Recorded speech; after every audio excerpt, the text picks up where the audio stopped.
NCERT math class 10th का important chapter वृत्तों से संबंधित क्षेत्रफल एक्सरसाइज है 12.1।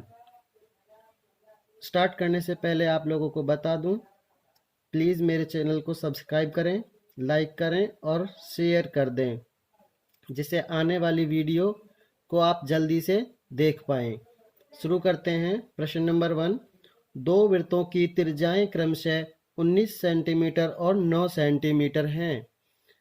देखिए बच्चों, सवाल में जैसा सब प्रश्न में जैसा बोला है, दो वृत्तों की त्रिज्याएं क्रमशः 19 सेंटीमीटर और 9 सेंटीमीटर हैं। तो मैं क्या करता हूँ, दो वृत्त बना लेता हूँ, एक 19 सेंटीमीटर त्रिज्या वाला और दूसरा 9 सेंटीमीटर त्रिज्या वाला।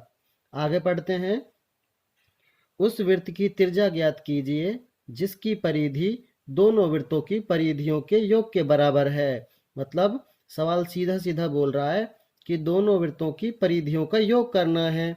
तो मुझे क्या करना है, इस वृत्त की और इस वृत्त की, इन दोनों वृत्तों की परिधियां निकाल लूंगा और दोनों को क्या कर दूंगा, योग कर दूंगा। देखो बच्चों, पहले वृत्त की त्रिज्या 19 सेंटीमीटर है, तो पहले वृत्त की परिधि निकालते हैं। परिधि के लिए 2 पाई आर ये सूत्र होता है, जैसा कि मैंने पिछली वीडियो में बताया था। परिधि के लिए 2 पाई आर यूज करते हैं, तो 2 की जगह 2, पाई की वैल्यू होती है 22/7 फिक्स है, और आर की मैंने कर दी, आर मतलब रेडियस, रेडियस की मैंने मल्टीप्लाई कर दी यहाँ पे, क्योंकि मैं पहले वृत्त के लिए कर रहा हूँ। तो पहले वृत्त की त्रिज्या थी 19 सेंटीमीटर। अब मैंने इन सभी को 2, 22 और 19 को 2, 22, 19 इनको मैंने कर लिया गुना, मल्टीप्लाई कर लिया और बटे में 7, तो ये हो गया 836/7 सेंटीमीटर। अब हम दूसरे वृत्त पे चलते हैं, इसकी भी हमें परिधि निकालनी है। तो दूसरे वृत्त की त्रिज्या 9 सेंटीमीटर है हमारे पास, और इसकी परिधि निकालेंगे तो वही सूत्र है, same to same, 2 pi r, 2 की जगह 2, पाई की वैल्यू रख दी 22/7 और गुना कर दिया इसमें आर, आर मतलब 9, आर मतलब त्रिज्या। अब यहाँ पे 9 क्यों लिखा, क्योंकि ये दूसरे वृत्त के लिए कर रहे हैं हम। अब मैंने इनकी मल्टीप्लाई कर ली जैसे मैंने पहले में की थी। 2, 22 एंड 9, इसका आ गया 396/7 सेंटीमीटर।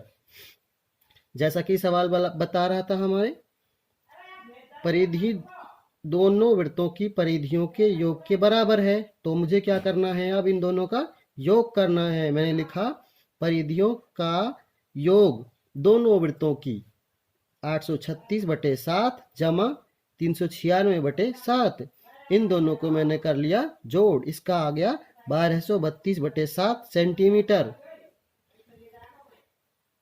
परिधियों का योग कितना आ गया, 1232/7 सेंटीमीटर।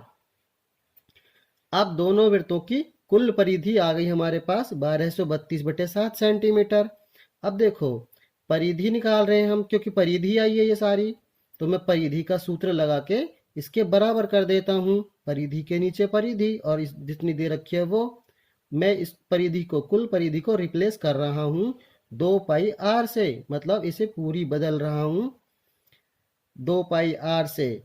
दो मैंने पाई आर को क्या किया, पाई आर है जो पाई की जगह 22/7 होता है, मैंने ये 22/7 उल्टा गुना कर दिया, 2 मैंने नीचे लिख दिया, और 7 पाई की जगह 22/7 होती है, 7 मैंने ऊपर मल्टीप्लाई कर दिया।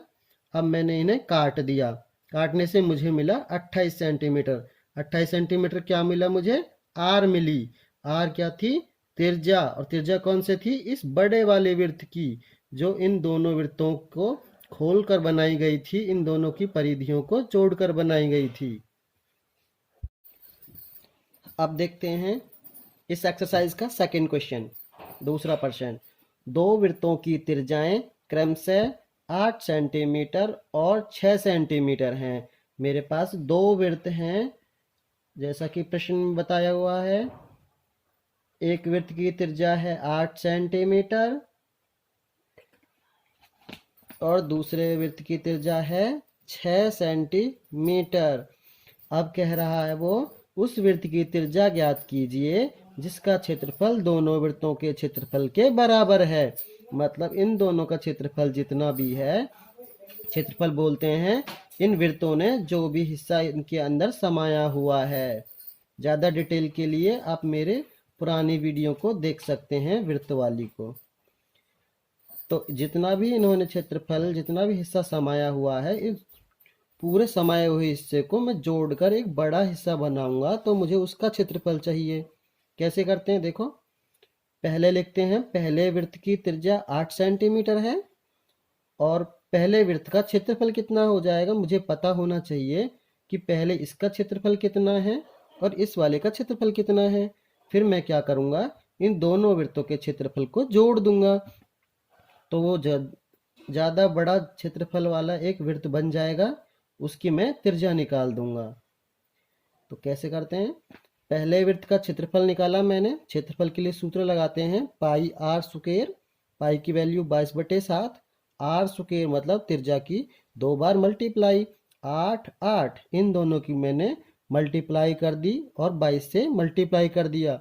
इसका आंसर आया 1408/7 सेंटीमीटर स्क्वायर।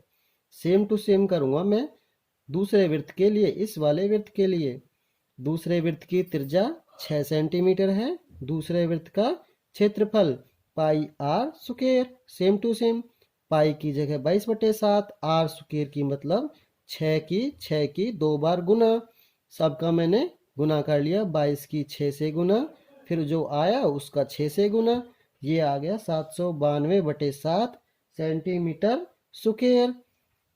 जैसा कि मैंने शुरू में ही बताया था, इसका क्षेत्रफल पता लग जाए, इसका पता लग जाए, फिर मैं क्या करूंगा, इन दोनों को जोड़ के एक बड़ा वृत्त बना दूंगा।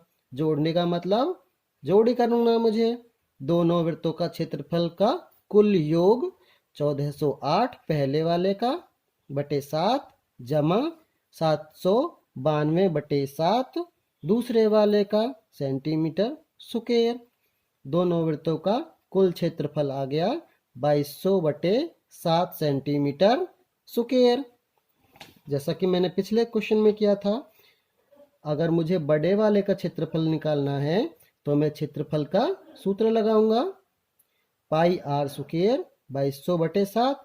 ये दे रखा है मुझे क्षेत्रफल। अब मुझे चाहिए इसकी त्रिज्या। त्रिज्या के लिए मैं क्या करूंगा, आर स्क्वायर को यहीं पे छोड़ दूंगा, इस साइड को ही, इक्वल से इधर साइड। पाई की वैल्यू को मैं इस साइड रिप्लेस कर दूंगा, उल्टा कर दूंगा। 7 ऊपर जाएगा, 22 नीचे आएगा। 22 से मैंने 2200 को भाग किया, 100 आया। 7 से 7 को मैंने भाग दिया, ये कट गए, तो मेरे पास आर स्क्वायर की वैल्यू आई 100। अब मुझे केवल आर चाहिए, त्रिज्या चाहिए, मुझे रेडियस चाहिए। तो स्क्वायर पे, ये स्क्वायर है जो, इस पे बन जाएगा रूट, वर्गमूल बन जाएगा, और वर्गमूल निकालेंगे 100 का, इसका आएगा 10 सेंटीमीटर। तो तीसरा जो वृत्त बनेगा, जिसका दोनों वृत्तों के क्षेत्रफल को जोड़ के बनाएंगे, उसकी जो त्रिज्या होगी वो 10 सेंटीमीटर होगी।